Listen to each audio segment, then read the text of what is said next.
अगर मैं आपसे कहूं कि अभी तक तो केवल अमेरिका का एपस्टीन फाइल में ही आपके मोदी साहब का नाम आया था, अरे अब तो गुजरात के भी एपस्टीन फाइल में नाम आ चुका है।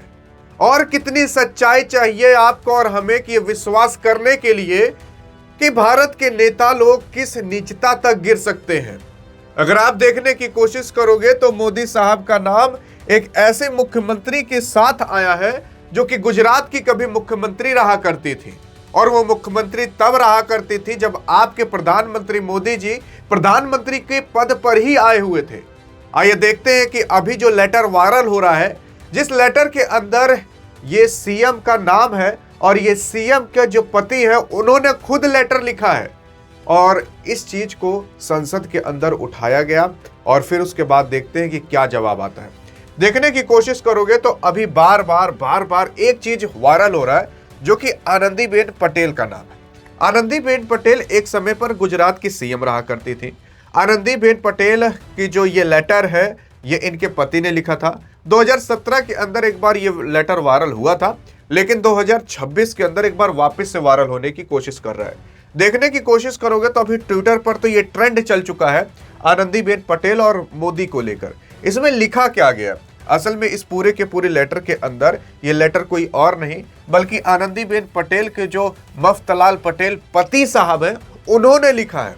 इनका सिंपल सा कहना है कि जो प्रधानमंत्री मोदी जी हैं उनके जो अंदर भरा हुआ है उसके बारे में लिख दिए थे और बता दिए थे कि मेरी पत्नी को मोदी ने अपने वश में कर लिया है, मेरी पत्नी मुझसे ही बात नहीं करती और मतलब किसी और ही चक्कर में पड़ी रहती, इन सब के बारे में। अब एग्जैक्ट क्या लिखा था मैं आपको बता देता हूं। आनंदीबेन पटेल के जो पति मफ्त भाई पटेल है और उन्होंने लाल कृष्ण आडवाणी को ये पत्र लिखा था, और पुराने लेटर सोशल मीडिया पर वायरल अभी हो रहे हैं जो कि अभी लाल कृष्ण आडवाणी को ये पत्र लिखा गया था। ये पत्र अभी का नहीं है, ये पत्र बहुत समय पहले का है। यहाँ पर आप देख सकते हो डेट, टाइम और बाकी सब कुछ यहाँ पर एक एक लाइन लिखा गया है। पत्र बहुत पुराना है, इस वजह से हैंडराइटिंग नहीं समझ में आ रही है, लेकिन मैं आपको एक एक करके बताने की कोशिश करता हूँ। जिसमें अगर आप देखोगे वो अपने पत्नी और नरेंद्र मोदी के चंगुल के बारे में बातचीत करते हैं। अब एक एक क्या करते हैं, जैसे कि आनंदीबेन पटेल के जो पति है मफ्त भाई पटेल साहब, उन्होंने लाल कृष्ण आडवाणी को एक पुराना लेटर सोशल मीडिया पर वायरल हो रहा है जिसमें वो अपनी पत्नी के नरेंद्र मोदी के चंगुल में बचाने के लिए गुहार लगा रहे हैं। पत्र में साफ साफ लिखा गया है कि मेरी पत्नी आनंदीबेन पटेल जो है वो मुझसे बात नहीं करती, नरेंद्र मोदी ने मेरी पत्नी को अपने वश में कर लिया है। पत्र में अगर आप देखने की कोशिश करोगे यहां तक लिखा गया था कि अगर मेरी मदद ना हुई तो मैं आत्महत्या भी कर लूंगा, और ये आत्महत्या कोई और नहीं बल्कि मफ्त भाई जो थे, मफ्तलाल पटेल भाई जो थे, उन्होंने कहा था। इनका कहना यह था कि मेरी पत्नी को मोदी ने अपने वश में कर लिया है। और जब इन सब चीजों की बात उठाई जाती है संसद के अंदर तब इन सब का जवाब नहीं दिया जाता। एपस्टीन फाइल के अंदर मोदी का नाम आता है तो उस पर भी जवाब नहीं दिया जाता।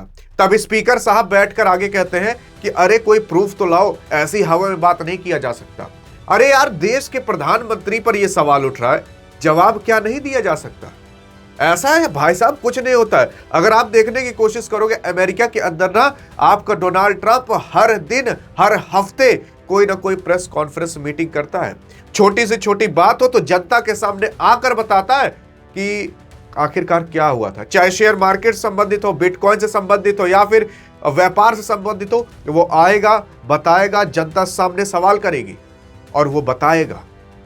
भारत में कभी आपने देखा है मोदी ऐसे आकर खुलेआम बताए? नहीं देखा होगा।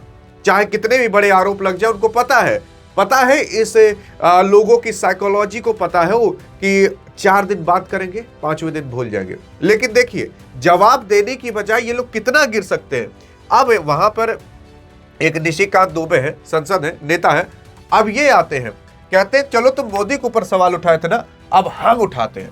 देखो इतनी सारी किताबें लाते हैं, कम से कम 10 किताब लाते हैं और स्पीकर महोदय के सामने खड़े होते हैं और कहते हैं कि मैं राष्ट्रपति के संदर्भ बोलने की कोशिश करता हूं, लेकिन एक ही बैग किताबें दिखाने लगते हैं। ये देखिए, ये असल में इसकी किताब के अंदर नेहरू और इंदिरा गांधी और बाकी अन्य लोगों का चरित्र के बारे में लिखा है, तो वो दिखाते हैं।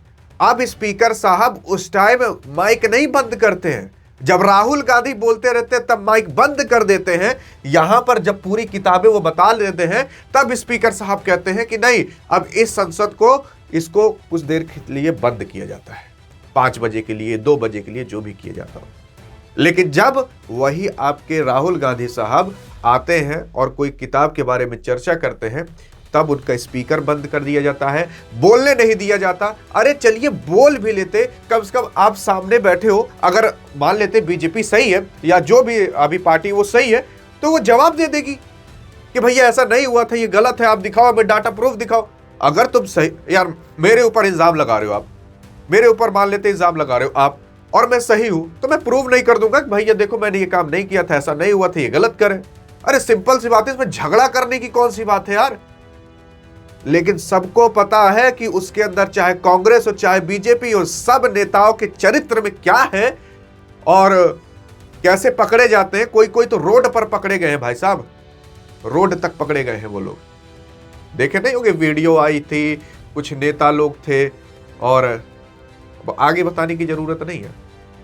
मुझे तो लगता है पहले इस देश के अंदर अपनी बहन बेटियों को इन नेताओं से बचाना पड़ेगा, तब कहीं जाकर जनता से बचाना पड़ेगा। पहले नेताओं से बचाओ फिर जनता से।